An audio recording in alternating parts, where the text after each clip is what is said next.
आज तक रेडियो सुनता है सारा जहां।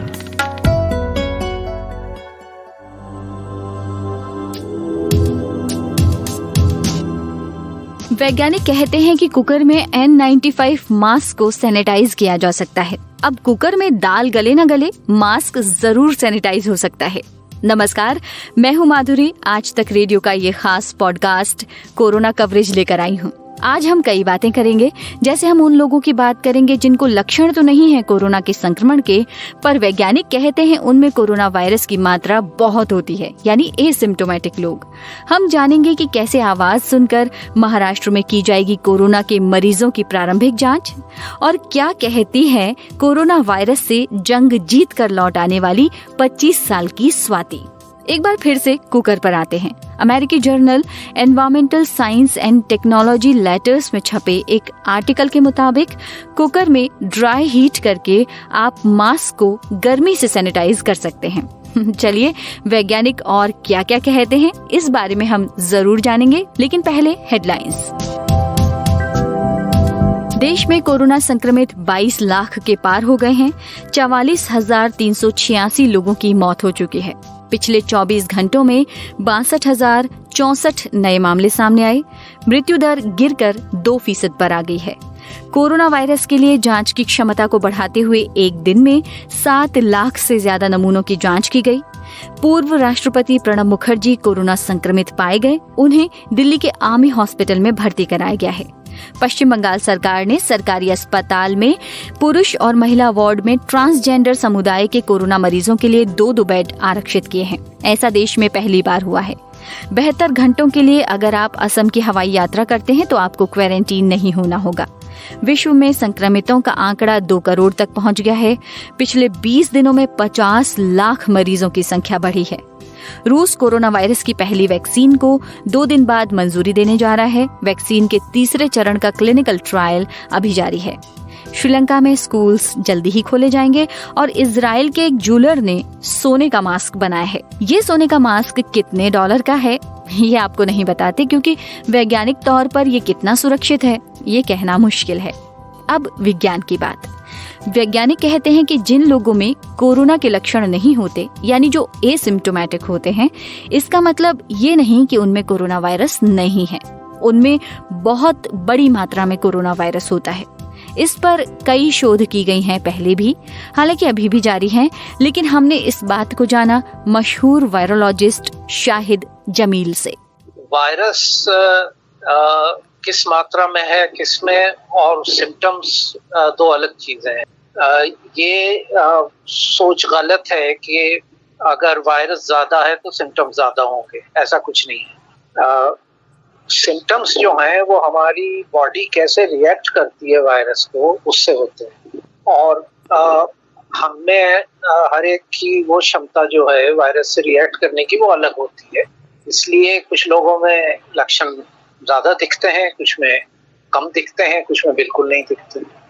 लेकिन अगर एसिम्प्टोमेटिक है तो फिर कैसे पता चलता है कि आपको हो गया है कोरोना संक्रमण?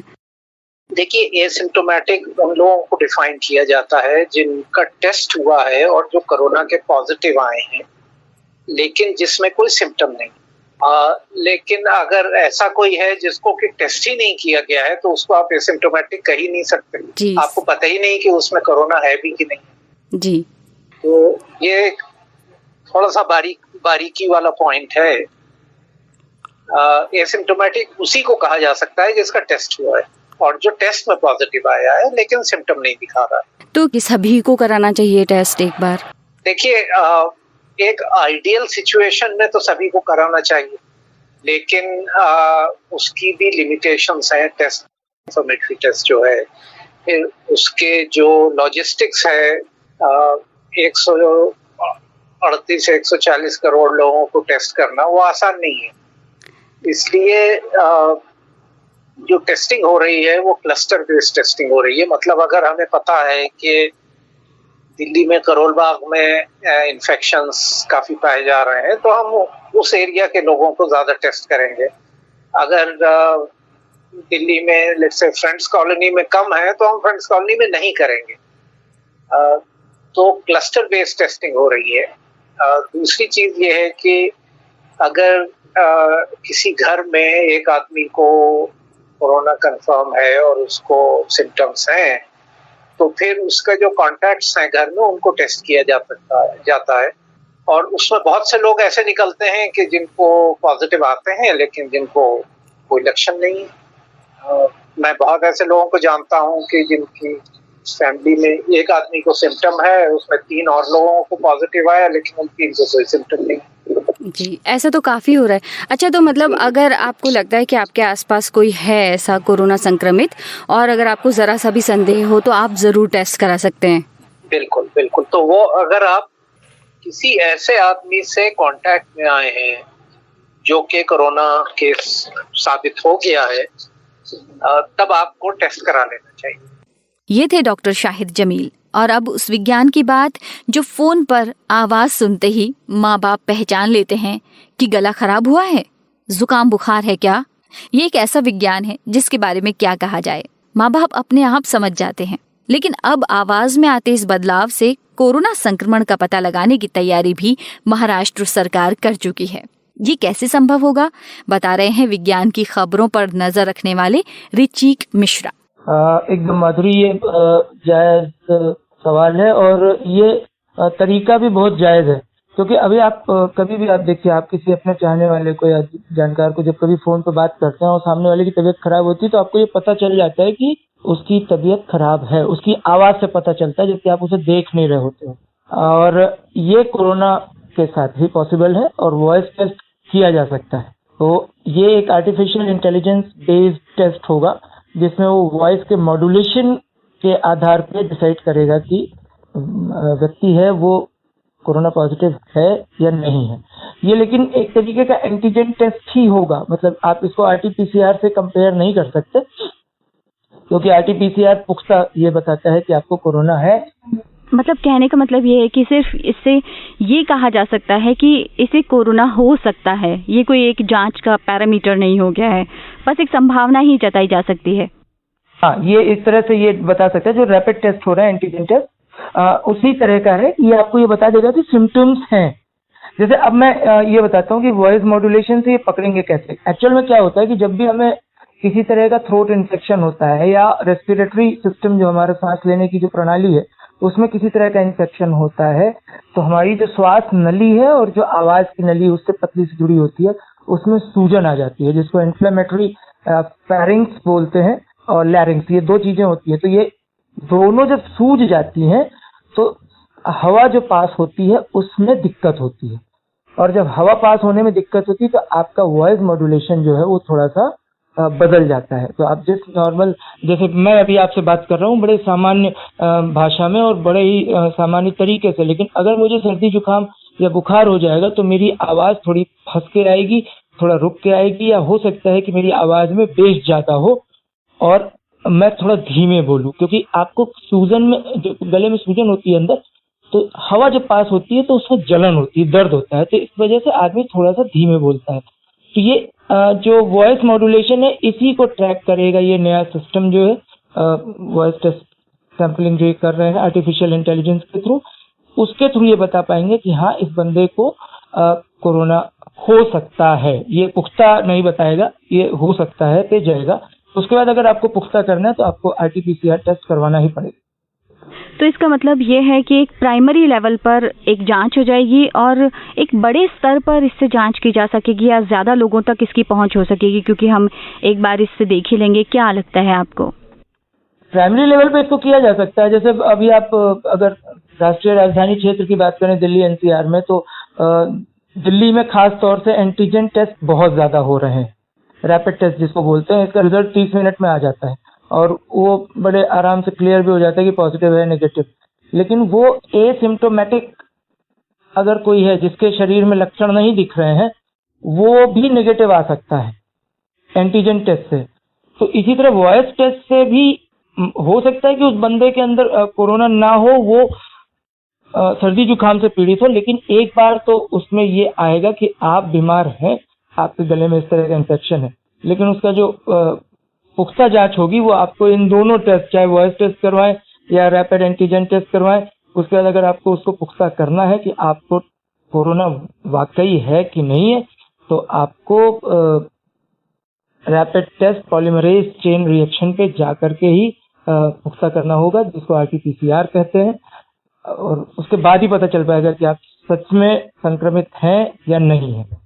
और अब स्वाति से बात करते हैं। एक कंपनी में काम करती थी। अचानक से एक रोज मालूम हुआ कि बुखार आ गया, खांसी हो गई, कोरोना हो गया। फिर क्या हुआ, पूरी कहानी उन्हीं की जुबानी। Today I want to share my corona story. Actually इस कोरोना एरा में कोरोना सर्वाइवर होना भी एक सेलिब्रिटी जैसा हो गया है। सब आपसे पूछते हैं कि ओ हाउ इट हैपेंड, और कैसे हुआ और कैसा लगा और ये सब। वैसे तो ये थोड़ा सा स्ट्रेसफुल और थोड़ा सा डरने वाला टॉपिक है बात करने के लिए, लेकिन स्टिल एक तो आई एम अ सर्वाइवर, क्योंकि मैं उस चीज़ से बाहर आ चुकी हूँ, तो आई एम हैप्पी। और साथ ही ये भी एक चीज़ मैं कहना चाहती हूँ कि वो जो दौर होता है जब आपको ये कहते हुए सुनते हो कि हाँ वो कोरोना पेशेंट है, या आपको खुद को पता होता है कि आप कोरोना पेशेंट हो, तो वो एक बहुत नेगेटिव सी फीलिंग होती है। तो उससे लड़ने के लिए कोई और नहीं आ सकता है, आपकी फैमिली, आपके फ्रेंड्स, कोई नहीं आएगा, उससे आपको खुद ही लड़ना पड़ेगा। और the only weapon to fight is positivity. Of course आपको बॉडी के ख्याल रखने होते हैं, दवाइयाँ लेनी होती है या पौष्टिक खाना खाना होता है, बट स्टिल आपको एक पॉजिटिव एटीट्यूड भी रखना बहुत ज़रूरी होता है। तो माय स्टोरी स्टार्ट्स जब मैं अपनी एक फ्रेंड से मिलके आई थी। वो मतलब बाहर रह रही थी, फ़ॉरेन पढ़ाई के लिए गई हुई थी, और वो आई थी ये सब कोरोना और ये सब शुरू होने के बाद ही। लेकिन उसको आए हुए लगभग 20 दिन हो चुके थे, तो आई थॉट कि 14 डेज़ निकल चुके हैं, तो now it is safe to meet her. तो मैं उससे मिलने गई थी। वो एक नॉर्मल सी, जैसे मैंने कभी दिमाग नहीं लगाया था ऐसा कुछ हो जाएगा क्या, तो वो एक नॉर्मल सी मीटिंग थी। मैं गई, उससे बात की, ऐसा वैसा करके मैं वापस घर आ गई थी। उसके बाद भी ऐसा कुछ फील नहीं हुआ। देन आफ्टर लगभग 1 वीक मुझे पता चला कि she was tested positive corona. Of course उसके बाद मुझे डर लगना शुरू हुआ, क्योंकि मेरे पेरेंट्स ने भी मुझे बहुत डांटना शुरू कर दिया। मुझे डर ये भी लग रहा था कि कहीं मुझे भी ना हो जाए। साथ ही मुझे ये भी डर लग रहा था कि मेरी वजह से मेरे मॉम डैड के ऊपर ये चीज़ नहीं आनी चाहिए। बट क्योंकि हम लोग घर में यूजुअली सबका रूम अलग ही है और सभी घर में थे, तो मोस्टली मैं अपने फ़ोन पे बिज़ी रहती थी या अपने ऑफिस के काम में बिज़ी रहती थी। तो मैं अपने रूम में ही रहती थी। मेरा उनसे बहुत ज़्यादा मॉम डैड से कांटेक्ट नहीं था। तो ये मेरे लिए बहुत एक अच्छी बात रही कि उन तक वो जो कोरोना वाली चीज़ थी वो मेरे थ्रू नहीं पहुंची। तो जब मुझे पता चला कि उसका पॉजिटिव आया है और उसकी पूरी फैमिली का टेस्ट जो है कोरोना पॉजिटिव आया है, उसके कुछ दिन बाद मैंने अपने आप को भी आइसोलेट कर लिया। लगभग 5-6 दिन बाद मुझे बहुत माइल्ड से सिम्टम अपने अंदर महसूस होने शुरू हुए, कि वो बहुत माइल्ड थे, जैसे बस ज़रा सा गले में दर्द था। तो वो अक्सर बारिश के मौसम में मुझे हो भी जाता है। तो फिर भी मैं थोड़ा पॉजिटिव थी, जैसा कि हम सोचते हैं कि अरे नहीं, अपने को थोड़ी हो सकता है कोरोना।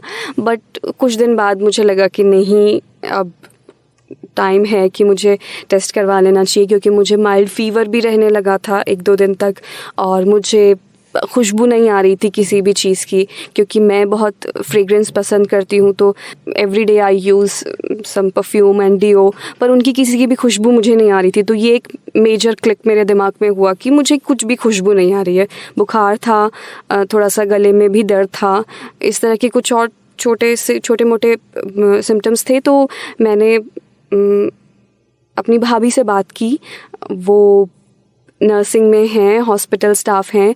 तो उनसे मैंने बात की, तो उन्होंने मुझे काफ़ी सारी चीज़ें बताई कैसे क्या हो सकता है। तो और थोड़ा मेरा डर भी शांत किया कि ऐसा नहीं होता है, कोरोना हो जाएगा तो फिर कुछ हो ही जाएगा। फिर उनके थ्रू मुझे काफ़ी हेल्प मिली। उन्होंने मुझे गाइड किया कैसे हेल्प लेनी है, कैसे डॉक्टर की हेल्प लेनी है, कैसे मेडिकेशंस लेने।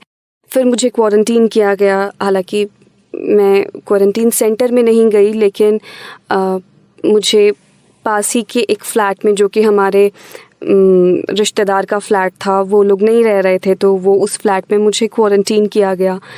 थोड़ा सा अजीब लग रहा था, क्योंकि एक तो आप बीमार होते हो, ऊपर से कोरोना दिमाग पे चढ़ चुका होता है, हर तरफ कोरोना कोरोना कोरोना है, तो नेगेटिविटी और क्या कहूँ, नेगेटिव थॉट्स आने के बहुत ज़्यादा चांसेस होते हैं। लेकिन at that time of course मेरी भाभी और मेरे पेरेंट्स ने बहुत ज़्यादा मुझे सपोर्ट किया। वो हर टाइम कॉल पे रहते थे, मेरे फ्रेंड्स वो मुझसे रोज़ाना वीडियो कॉल पे बात करते रहते थे। और फिर काफ़ी कुछ टाइम मैंने नेटफ्लिक्स देखते हुए निकाला, क्योंकि वैसे भी घर पे भी वही करते हैं। पर ऐसा कुछ हुआ नहीं, मुझे बहुत माइल्ड सिम्टम थे, दवाइयाँ चली, मैं 14-15 दिन वहाँ रही। उस दौरान मेरे 2 बार टेस्ट हुए और फिर ग्रेजुअली मैंने अपने अंदर भी रिकवरी फील की।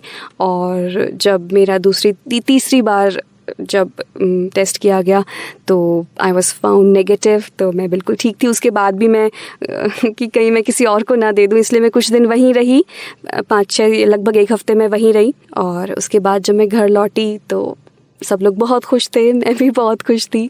सो I am a corona survivor and I am happy.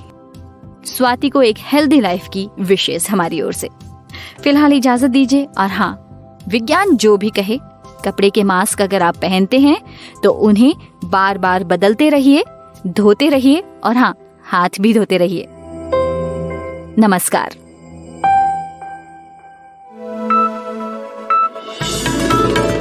खबरों की हलचल और देश विदेश का मिजाज आप सुन रहे हैं आज तक रेडियो।